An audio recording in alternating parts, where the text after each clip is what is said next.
Okay, so let's be real for a sec. Who couldn't use a little extra cash, you know? Like, wouldn't it be nice if saving money was a little bit easier? That's kind of what we're diving into today, looking at an episode of Smart Money Moves. And, well, they had some seriously good tips, and I figured why not share them with you guys? Yeah, smart money moves, they always get right to the point. No BS, just here's how to actually do it. Like And that. exactly. That's Uh, what we're all about here. So one of the first things they jumped into that I thought was just genius was this whole automate your savings Oh thing. yeah, automating your favorites. It's like that saying, out of sight, out of mind, right? Except in this case, it's your money, and you're actually tricking yourself into saving, which, let's be honest, most of us could use a little help with sometimes. Seriously. Yeah. So tell me more about this whole passive saving thing. How does that even work? So passive saving is this whole idea that you just set it up once and then kind of forget about it. Like you decide, okay, I can swing like $5 or $10 a week, no problem. Yeah. And then boom, you set up an automatic transfer to your savings account. Done.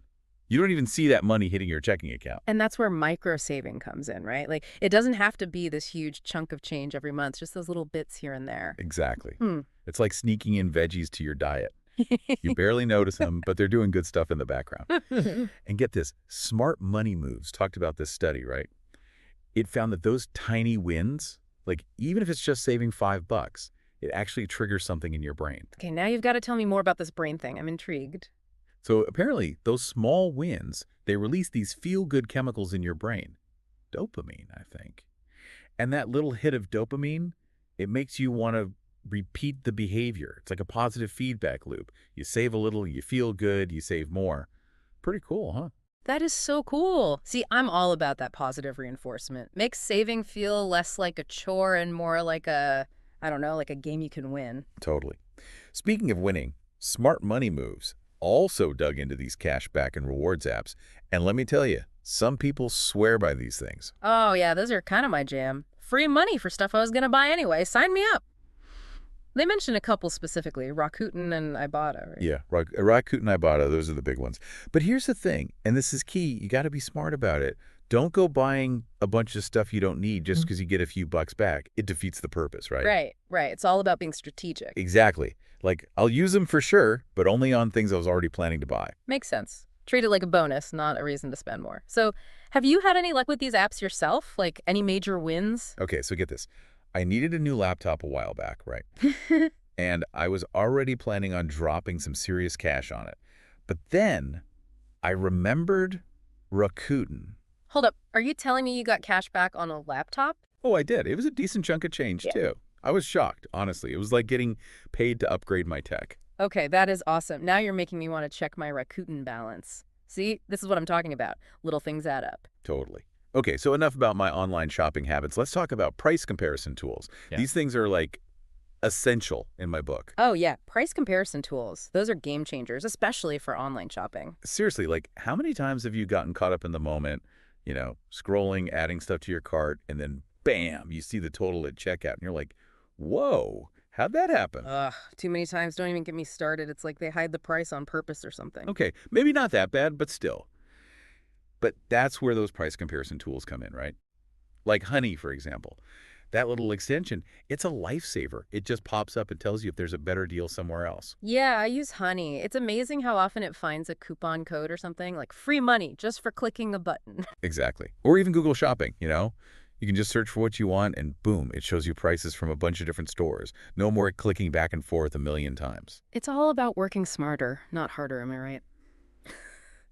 And speaking of smart money moves, they're big on budgeting apps, which I know the B word can be a little scary for some people, but hear me out. Oh yeah, the dreaded budget.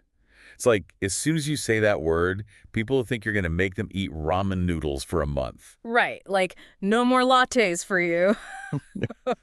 But it's really not about that. It's more about like awareness, like where's your money actually going? Totally. Like those apps, like Mint, it's not about restricting yourself. It's about seeing where you can maybe make some like little tweaks. Like maybe you're spending a ridiculous amount on takeout coffee every month. Oh my gosh, takeout coffee is my weakness. Right. See? But like when you actually see it in black and white, it's like, okay, maybe I'll make coffee at home a couple days a week instead. Totally. It's all about making informed choices, right? Okay, so we've talked about automating savings, cashback apps, price comparison tools, budgeting.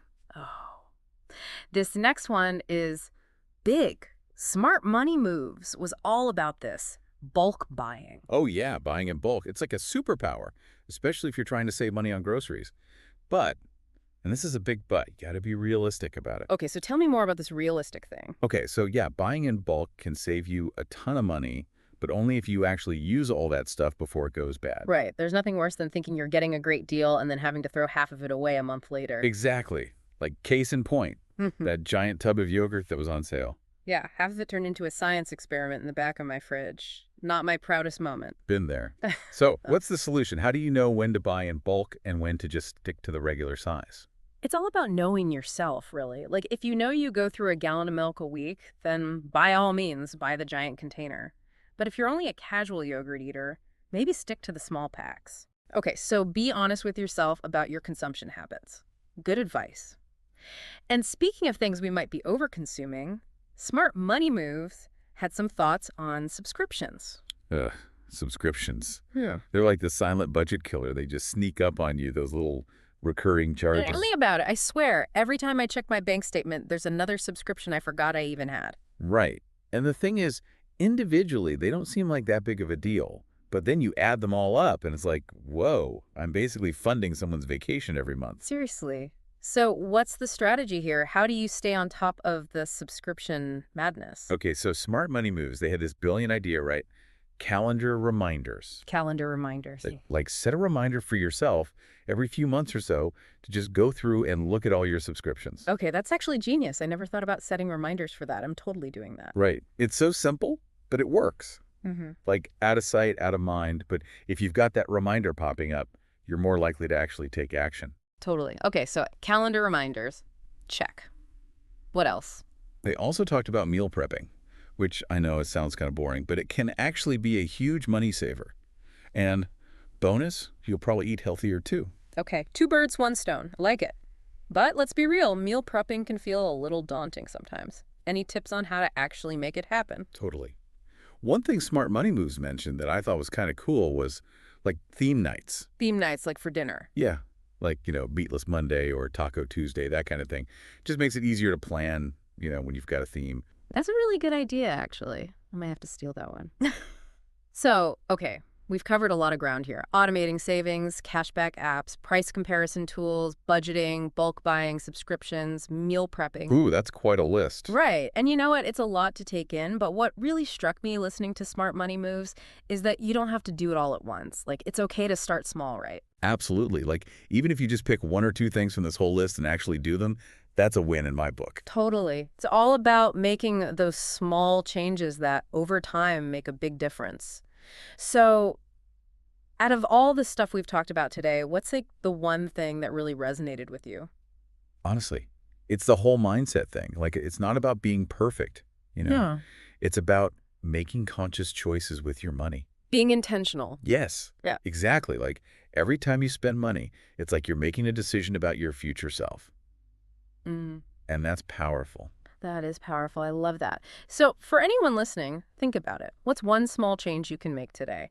Maybe it's finally setting up that automatic transfer like we talked about, or maybe it's downloading a cashback app and seeing what deals you can snag. Or maybe it's just treating yourself to a fancy coffee because you deserve it, Right. but you're going to make it at home and save $5. Yes, exactly. Small victories, people.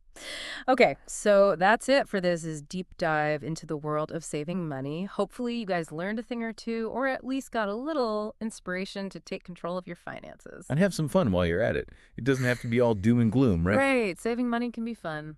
Who knew? Okay, that's a wrap. Until next time, happy saving.